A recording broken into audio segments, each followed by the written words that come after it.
Welcome to Life After Corporate, your ultimate guide for making the leap from corporate leader to entrepreneur.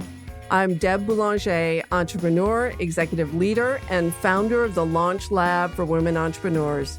This is your time to break through the glass ceiling once and for all and get your ticket to the C-suite. Come back each week to get the leading strategies, advice, and tools that will give you the skills and confidence you need to replace your corporate paycheck. Are you ready? Let's go.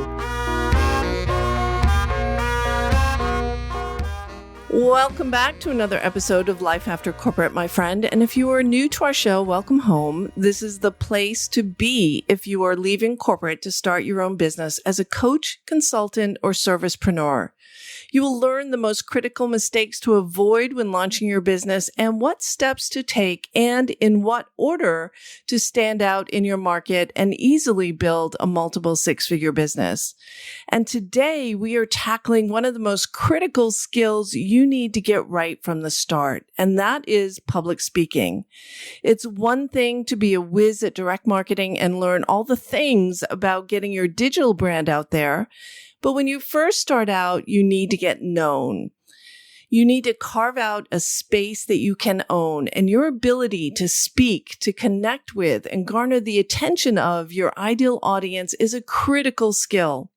And today, I have an incredibly accomplished guest to introduce you to. Joya Dass has been a business news anchor for the last 20 years, delivering live hourly reports from the floor of the New York Stock Exchange for Bloomberg, CNN, ABC, CBS, and NY1 News. Now, that all changed in 2012 when Joya started a side hustle, which became her full-time business 2 years ago, and we'll be sharing more about that in this dynamic conversation today. She is the founder of Women's Leadership Academy and Lady Drinks, which is a community of South Asian women leaders who are carving out a new path to success. And I met Joya in the New York entrepreneurial space a few years ago. We both belong to Luminary in New York City, which is a community of women leaders and entrepreneurs who are making a positive impact on women's equality. And today we get an inside view of what not to do when speaking to audiences and how to avoid habits that might actually damage your brand. Welcome to Life After Corporate, Joya. Oh my gosh, Deb, I feel like we met a million years ago. The pandemic has a way of making people feel that way. And so I'm really glad to be reconnecting with you on this modality today. Yeah, it's great to have you here. And before we dive into our topic today, I would love our listeners to get to know you a bit. You have had an amazing career, and I went to your website and read about how you single-handedly worked your way through college and grad school and landed an envious spot on major news networks. Why would you ever leave? Well, I think my personal story is important to insert here because that gives you context. I am of Indian origin. My parents are immigrants, and there's a real tight script for Indian women and how the trajectory of their life is supposed to go. And that mainly is you succeed at home. You get married, you have children, so on and so forth. And I don't think that's dissimilar to many cultures, but that was the only culture I knew growing up as an American kid in Pennsylvania. And when I articulated to my parents that at a very young age, I wanted to be a TV anchor, this was just beyond anything they knew. And so they couldn't get behind it emotionally and they couldn't get behind it financially. So I've been this way since I was a little kid. I was not going to live my life on anybody else's terms but mine. So I left at 18 and I paid for college by myself. I paid for grad school by myself. I paid for every move around the country to come to New York and live out my dream of becoming a TV anchor. And if you knew me personally, you know that when I want something, I am a heat-seeking missile. That's how people describe me. And so it's not about, if I'm going to get it. It's when I'm going to get it. And so I came to New York very intentionally, crafted this career. And that was a good solid, 15, 20 years of the narrative that I led, which was morning TV up at 2:30, into work by 3:30, on the air by 5.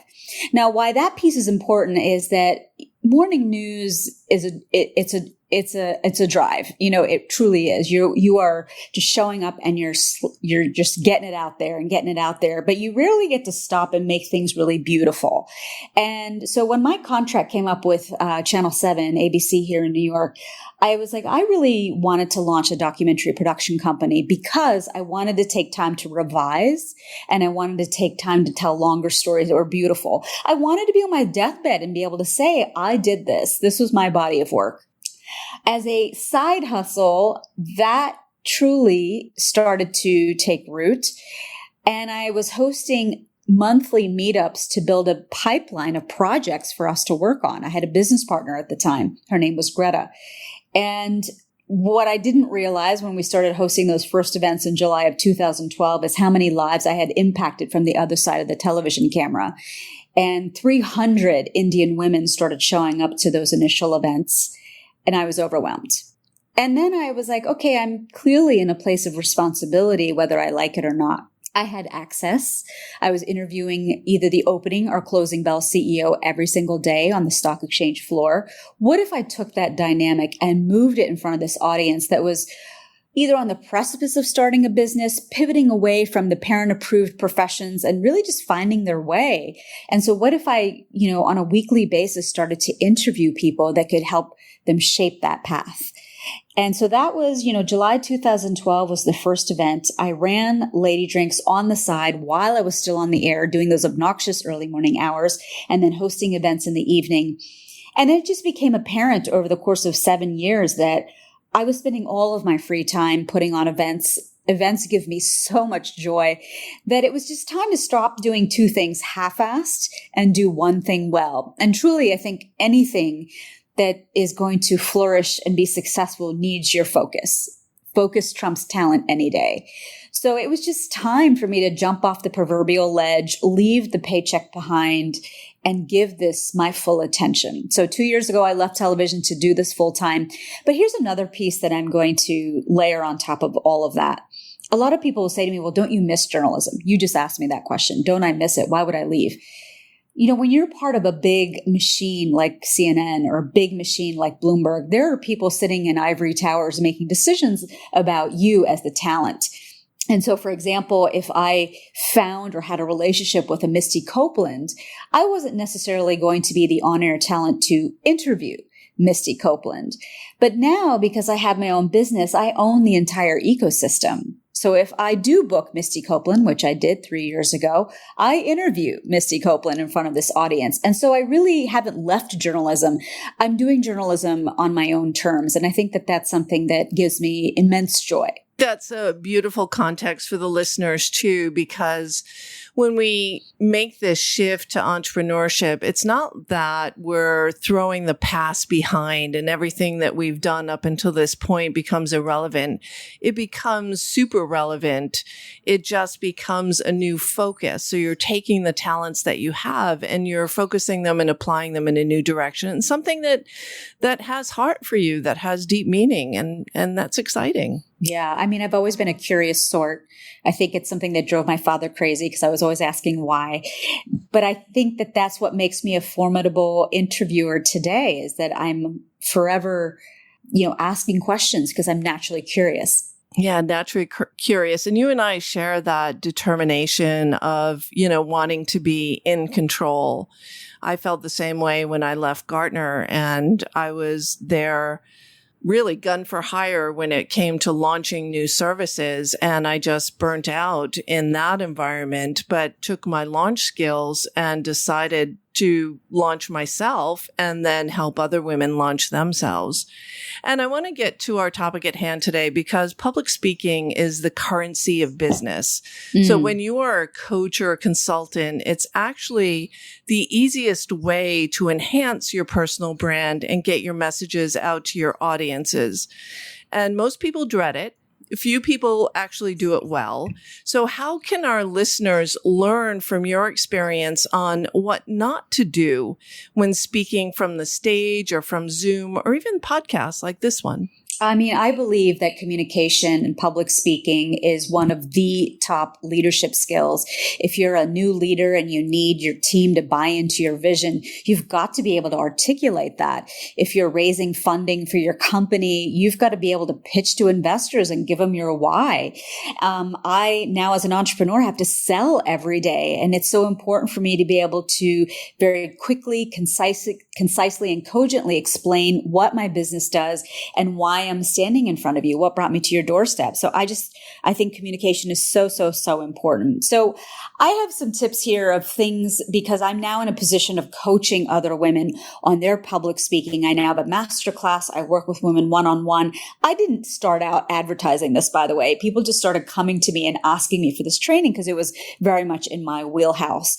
So the number one thing that I think about when I'm coaching women is that desire to use filler words, the ums, the ahs, the likes.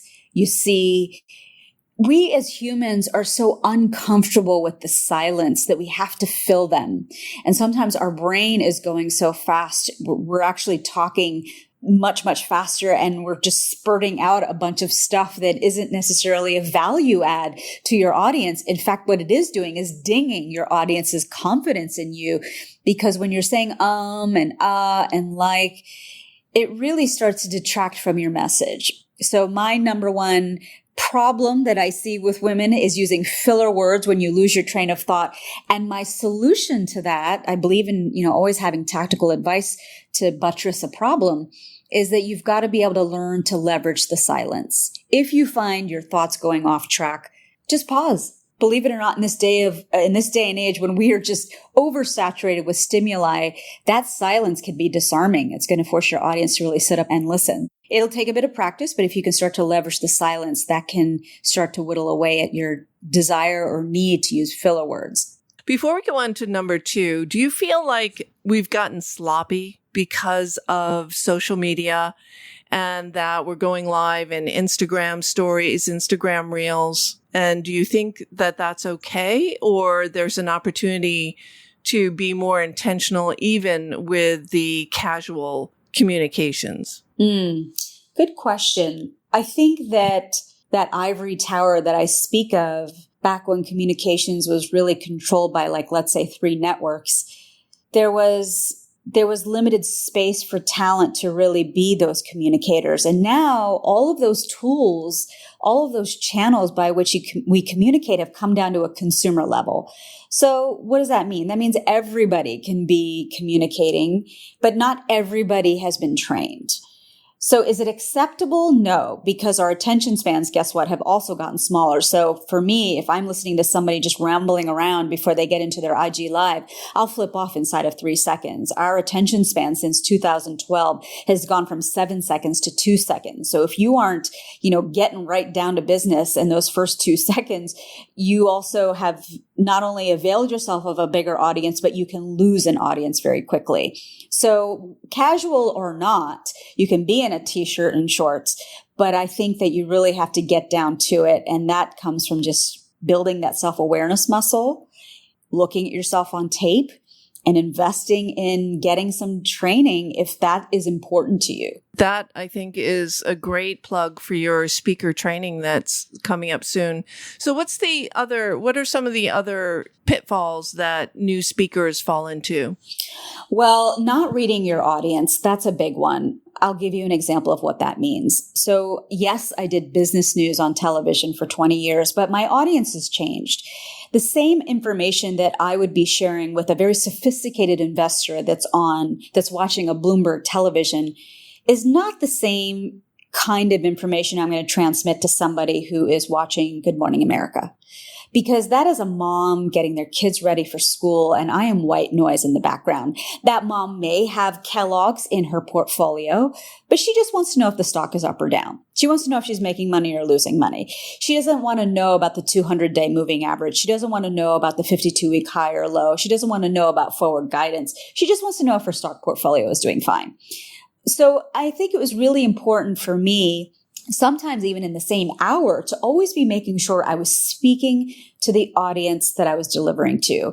And I don't think that that changes for you as an entrepreneur or changes for you as a business person. You've got to be able to read your audience. And one of the hacks or one of the solutions that I'm going to provide to that is that anytime I'm doing a live speaking engagement, I always ask the organizer if I can pre-interview 6 people that are going to be in the audience, because that makes me very nervous to just walk in and give a canned talk without really speaking to the pain points of those folks that are going to be in my audience. I want to make sure that I'm giving the same talk, but I've tailored it to you. So it's really just, I can't speak enough to being able to read your audience. And as you become a more seasoned speaker, it becomes more important for you to read the audience in real time and toggle in real time. But you can do so much preparatory work going into it. And it can be a fatal flaw if you don't read your audience. I remember, Christine McRae, who was the First Lady of New York, giving a mental health speech at a Diwali function that they were hosting at Gracie Mansion.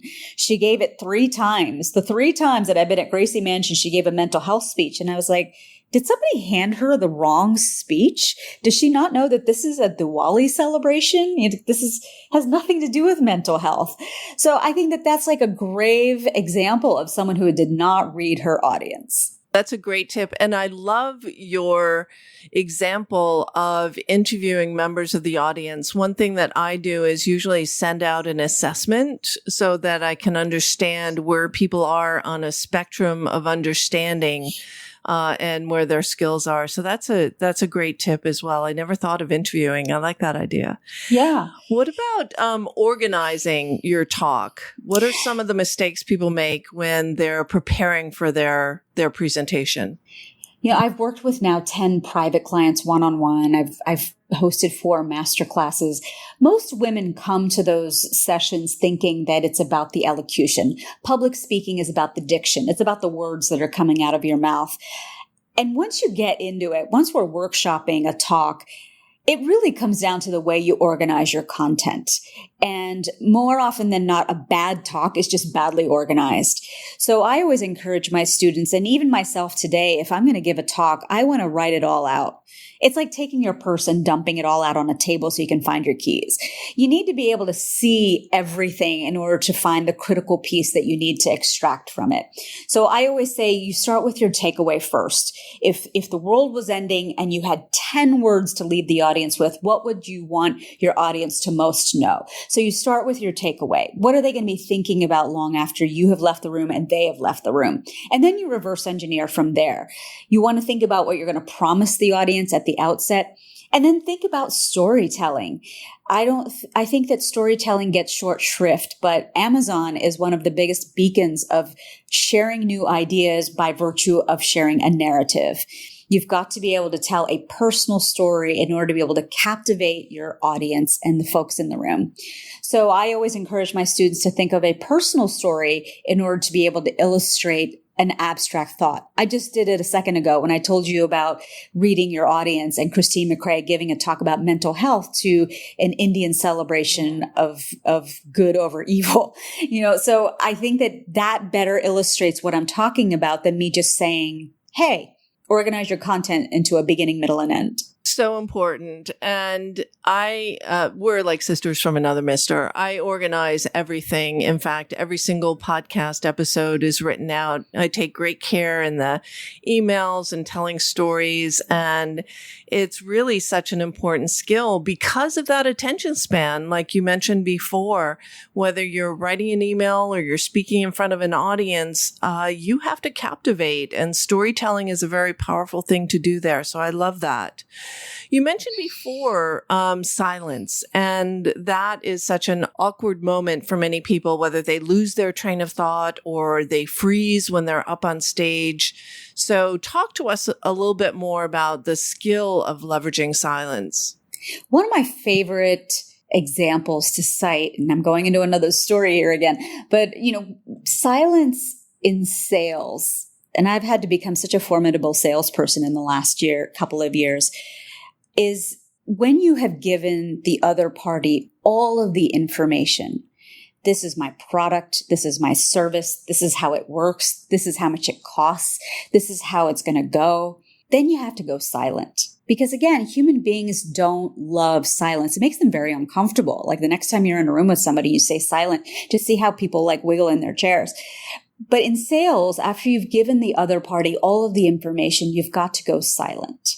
Because the first person who's going to break that silence probably loses. and it better not be you if you're the person that's selling the product or the service. So I just think that there are tactics and strategies around silence. But when it comes to public speaking, as I said earlier, we live in such an overstimulated culture now that when you do go into silence, it really wakes people up. But really what it is doing for you is helping you to pause, look at your notes again, gather your thoughts, and start again. And I don't think that we should be afraid of that. And I just see people like lose their train of thought, and then it just becomes a train wreck because they're talking, or they're panicking. And listen, we're all human. Everybody screws up. It is okay to say, you know what? I'm going to take a minute to gather my thoughts. Give me a second. And then come back. Yeah, that's great advice. And, we do use a lot of filler airtime, and we could have a whole nother podcast episode about the sales conversation because that's so potent and so true, and how a sales conversation is really asking powerful questions and not talking and letting the other person do most of the talking. So the powerful pause. And I think it also enables your audience to digest the information and think about how they will apply it to themselves. So I think it's important to include those moments of silence and processing, and 100% on the one key takeaway of your talk. I call it the big idea or the core premise. And it's something that you should really work on because you want your talk to be memorable. We're consuming, I don't know any statistics on this, Joya, but we must be processing, I think it's something like 73,000 thoughts a day. So if we think of how much we hear, how much we read, how much of that is actually memorable? So if you want to make an impact with your audience, what you're saying needs to have an impact on them. And that, I think, connects with everything else that you've said today. Reading your audience, writing out your content, telling relevant stories, having a big takeaway of your talk, and then leveraging those moments of silence either to connect with yourself and reset, or allow your audience to process what you've already shared. So these are fabulous tips, Joya. And I know we have just scratched the surface on all that you offer your clients in this area. Where can our listeners find out more about you and how to get involved in some of your trainings? Well, I can be found on social media at Joya Dass with 2 S's, not one, JoyaDass. That is my handle on Twitter. That is my handle on Facebook. That is my handle on Instagram. And I am launching my next cohort of a public speaking masterclass on September 29th.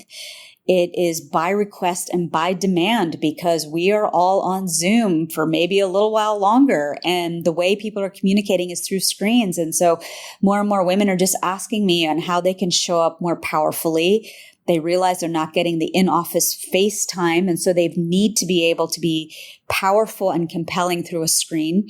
And I'm really just teaching you how to tell stories about your leadership and your wins. And so you can build that personal brand that you're so eager to build, to be able to be on a podcast, to be able to be on a panel, to make the case to your boss that you deserve that meaty project or that promotion. So I really, really love teaching this class. I love the container it creates for the 6 weeks that all the women are in it. You're going to present in every class. Your peers are going to give you feedback because I think you learn by teaching. And it's going to be a really fun time. I really work to make it fun. So those are all the wonderful ways that you can interact with me. I also have a women's leadership platform. That really is the original business. It's called Lady Drinks, and you can always look at that at ladydrinks.com or at joyadass.com. Thank you, Joya. This has been great fun. I always enjoy spending time with you and sharing tips and stories. So get out there, my friends, be seen and heard, and be sure to make it memorable. And that's it for now for Life After Corporate. We'll see you next time. Thank you.